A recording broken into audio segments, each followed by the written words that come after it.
Tensions between Ford and Donald Trump have escalated dramatically after Ford announced plans to shift a significant portion of its electric vehicle (EV) production overseas. This decision poses a major blow to American manufacturing, reducing domestic jobs and directly challenging Trump's long-standing agenda to protect U.S. industry. What began as a corporate announcement quickly turned into a nationwide controversy. For over a century, Ford has stood as a symbol of American industrial strength, but this move is seen by many as a betrayal. While the company views it as a strategic business decision to stay competitive in a rapidly evolving EV market, critics, including political leaders, industry experts, and citizens, have voiced strong opposition. Trump's immediate and vocal response highlighted the political gravity of the issue. Ford's decision stems from a combination of economic pressures, rising production costs in the U.S. supply chain disruptions, and intense global competition. The increasing cost of raw materials, worsened by tariffs from Trump's own administration, forced Ford to consider cheaper overseas alternatives. The pandemic further exposed supply chain vulnerabilities,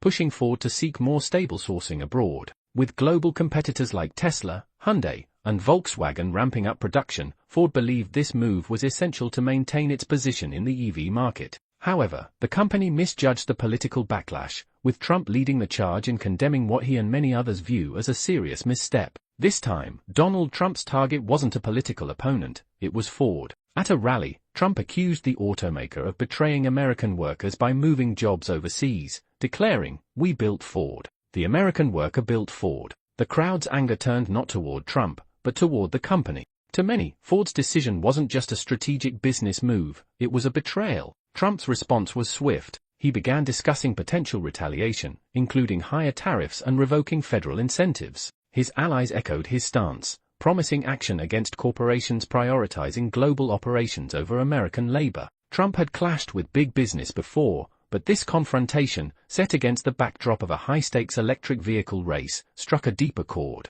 The media quickly picked up the story, splitting opinions. Some defended Ford's need to stay globally competitive, others sided with Trump, calling for boycotts. Workers in cities like Detroit, Chicago, and Louisville feared for their jobs, trapped in the fallout of a political and corporate power struggle. As Ford stood by its decision and Trump escalated his attacks, the battle intensified. The company's stock took a hit, dropping sharply after Trump called for a boycott, wiping out billions in market value. Wall Street analysts debated whether the move was strategic or short-sighted. Rivals like General Motors seized the moment to promote their loyalty to U.S. workers, while Elon Musk capitalized on the controversy, highlighting Tesla's commitment to American-made vehicles. Investors grew uneasy, with hedge funds pulling back from Ford amid rising volatility. CEO James Farley tried to reassure stakeholders, pointing to continued U.S. investments, but the damage was done. Confidence was shaken, and Ford faced an uphill battle to restore trust and stabilize its future. For many factory workers, Ford's decision to shift production overseas felt like more than a business strategy, it was a direct threat to their livelihoods.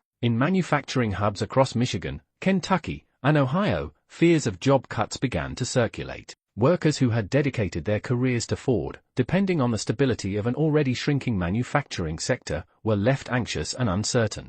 Although Ford had pledged to invest in domestic EV plants and create new jobs, that promise rang hollow for those watching production move abroad. For employees already living paycheck to paycheck, the prospect of layoffs meant potentially losing health insurance, struggling with mortgage payments, and facing an uncertain future in a rapidly changing, automated global economy. Meanwhile, a new contender is emerging on the global stage: India. Once overshadowed by major automotive players like the U.S., China, and Japan, India is now pushing to become a manufacturing powerhouse. With lower labor costs and strong government support, Indian companies like Tata Motors and Mahindra are gaining momentum in the EV market, drawing international attention and investment.